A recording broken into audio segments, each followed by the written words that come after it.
What is going on, everyone? It is May 6th, 2020, and this is vlog number 13. 13 days in a row, not too shabby. And in this vlog, we are going to do a Q&A. I asked some people on my Instagram story to ask me some questions, and I'm going to answer them on this video. The questions are all over the place. Some are about health and fitness, some are not, but we'll run through about maybe 10 of them. Should make this video about 10 minutes to 15 minutes long, and that way it's not too long for you to watch. Also going to drink a beer because I love beer. And let's get it started. I have a round back from mid-back. Sometimes it gets stiff, and if I twist, it makes some sounds. Okay? So stiffness in the body, you know what? It's normal. The key here is just try to get moving as much as you can. So they're talking about that mid-back rounding, commonly seen when you're maybe typing a lot or you're just sitting down. And the key is if you're in this position too long, you're gonna feel some discomfort. So we wanna stand up, or even in the chair, just move our shoulders around often. So that's the key, just move often and you should feel a lot better. And then the second part is if I twist, it makes some sound. Our bodies pop, crackle, you hear some grinding here and there. And as long as there's no pain involved with that, then usually you're okay. But if you twist and you hear a popping noise and it's very painful, or you move your arm and it starts to snap and it really hurts, then that's when you probably should get it checked out.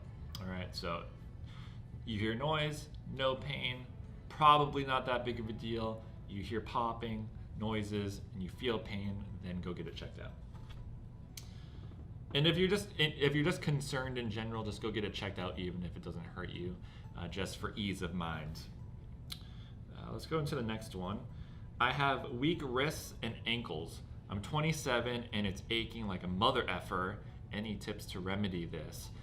So again, if something's really bothering you, make sure you go get it checked out. But weak wrists and weak ankles, what you have to do is you have to challenge the body. So whenever people get things like ankle sprains, it's usually because of weak ankles. You can do something called unstable surface training. So that's like balancing on a balance pad or on a Bosu ball, and that starts to help strengthen the lower leg. And if you have weak wrists, a lot of times the biggest complaint is doing push-ups, because you're in this position and then you're pushing into the ground, and there's a lot of pain in the wrist. It could be associated with weak wrists. And what we can do there is we can decrease the angle, so maybe doing push-ups with dumbbells or just doing a fist push-up. Also, if you're on the ground, you can put a towel or something on this portion of the hand, and then that's going to decrease the angle of the wrist, and then you can start doing push-ups and then slowly work your way back until your wrist can handle that resistance and load to that joint. But in the long term, you have to start getting the body used to a little bit more load onto that body part, and then it's going to become more resilient. So that's that one. How did you become the stretching guy? So it started on Instagram. When I started my account, I was doing a lot of self-massage techniques with the tennis ball. And then once I kind of ran out of things to do there, I transitioned into more of the stretching stuff. And as I was posting that, I started to gain more followers, and then that became the majority of my content. But then people just kind of called me the stretching guy or the massage guy. So just for my content, because that's all I was posting, so that's what people associate me with. Let's see. Hi Joe from Canary Islands. Basically it says, when is Better Stretching the Spanish edition going to come out? So Better Stretching, my book. Right now we're currently working on trying to find international publishers. So my agent and I are, actually I'm not, my agent's trying to find some international publishers to present my book and see if they're interested in picking it up.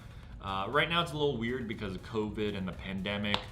I don't think a lot of companies are trying to spend money right now. We are getting a couple hits, places, I don't know if I can even tell you, but I got a couple hits so far, so hopefully they end up in being some deals and we can get the book out in different languages. That would be so cool. But definitely want to get a Spanish edition because I feel like that would probably be probably second most popular to the English version. So you golf? So I actually used to be in the golf industry. I was a golf fitness professional. That's actually where I learned a lot of the mobility exercises and stretches, because golf is, you have to have really good mobility to perform the swing. So I worked at a really amazing junior golf academy. It was a full-time academy. They had some amazing golfers that could kick my ass in golf. They were young 20s, high school kids, juniors, and they were top level. So it was really cool, and I got to see a lot of pros there too. I also live on a golf course, but I just don't have as much time to play golf anymore. So maybe one day when I get the itch to play again, I'll go out and play some more golf. How long have you been working as a PT? I'll answer this in two ways. So if this is someone from the US, PT means physical therapist, and I'm not a physical therapist, I'm a massage therapist. PT in like the UK, that they usually consider that personal trainer, and I've been a personal trainer since 2011, 2012. So that's been about 9, almost 10 years as a personal trainer. Massage therapist almost like 8, 9 years. What kind of bike was that? So I've been showing the cardio bike that I've been using on my IG stories a lot, and I've been doing it pretty much every single day for my cardio.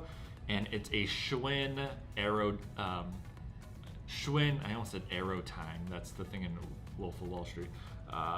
Schwinn Airdyne bike, and it's very similar to an assault bike.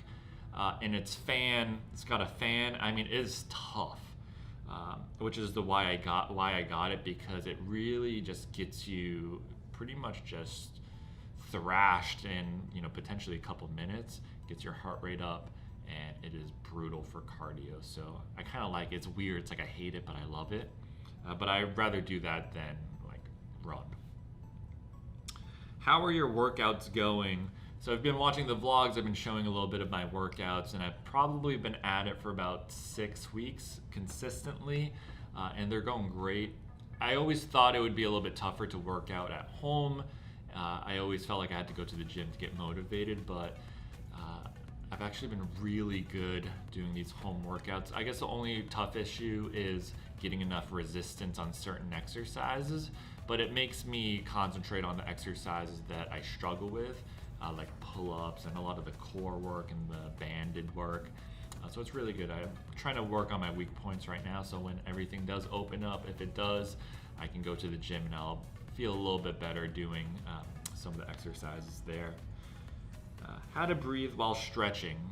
So a lot of the people, especially in like yoga and other places, they really want you to breathe through the belly, kind of diaphragmatic breathing. I agree with that too, but sometimes I don't worry about that as much. I always just say try not to hold your breath. So if you're stretching and you're a little bit more intensely into that stretch, concentrate on just not holding your breath. So just breathe normally and just try to relax as best as you can. Let's see.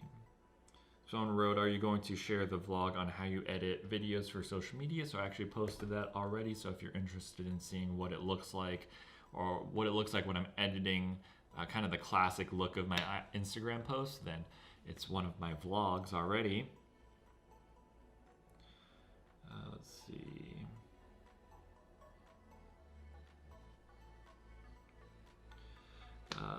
This one's probably more for medical, but it's, hi Joe, what's the best program for quad hypertrophy due to bad recovery of ACL and meniscus surgery?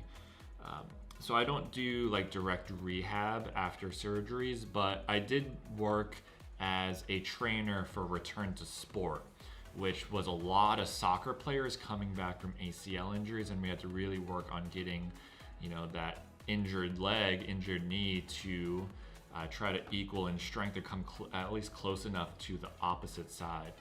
So we would do a lot of single leg squats, single leg deadlifts, just to start building up the strength in the quad. A lot of glute work right into that hip. And then that was pretty much it, just concentrating on those simple movements. The single leg squats seem to show up a lot, split squats too, because we can really unload the knee there depending on where we put our leg. So yeah, work on those unilateral movements to really bump up the strength in the quad and the muscle growth. Your thoughts on keto diet. So whenever I get any diet questions, I always say, what's the diet that you can stick with? So keto, paleo, Whole30, low carb, whatever diet. The whole goal is to, if you're trying to lose weight, your body likes to hang around a certain calorie amount. So what you want to do is you have to have a little bit less calories than that amount to lose weight. It's like calories in versus calories out. So if you're struggling with that, a lot of people will jump to, hey, what diet's the best? Oh, you lost weight doing that diet? I'll do that diet. And whenever someone loses weight on a diet and they find something they like, that's what they swear by because it was the one that they were successful at. So for me, it's whatever diet you're going to stick with. For me, when I'm losing weight, just for using me as an example, I do lower carb when I'm trying to lose weight. Not that lower carb is magically going to make you lose more fat. It's just that I love carbs. So whenever I do a lower carb diet, I eat way less calories because I'm not eating as many carbs. As simple as that. The only downside about the other things, other types of diets, sometimes you might be deficient in certain vitamins and minerals, but you can always supplement that through supplements. So after that long-winded explanation, just find the diet that works for you, that you can stick with. Can you explain the purpose of different types of foam rollers?